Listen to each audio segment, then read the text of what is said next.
kere nĩ maikĩtio ngono mũngũrũri-inĩ wa kũhĩtana na shisha kũrĩa Mĩkebe 78 ĩhithũkĩtio irabu-inĩ itiganĩte. Maabitha a kũhũrana njohi ngananie hamwe na ndawa cia kũrebia na kada marahobanĩirie ahũthĩri a shisha kĩrabu-inĩ gĩa Quiver mwena wa Eastlands na Habanos Lounge, na arĩa maranyitirwo mahingĩirwo ceceni-inĩ ya borithi ya Jogoo Road metereire kũrũgamio bao-inĩ.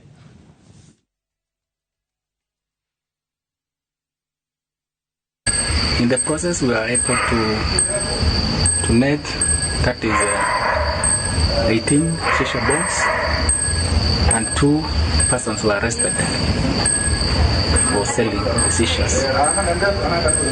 We also had the paraphernalia used for the preparation of these shishas.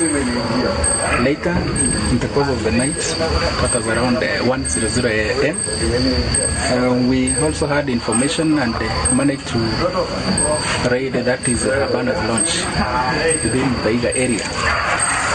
And we managed to arrest, as you can see, these are 60 shisha bombs and 7 people were arrested.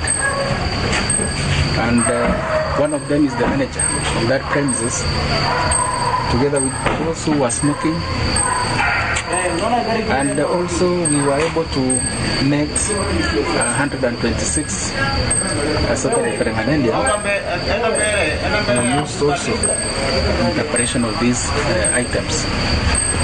I want to implore the public that you should be aware of these shisha items or shisha smoking paraphernalia, which has been used as a decoy in the consumption of other hard drugs, that is cannabis sativa, that is bang, cocaine, and other hard drugs.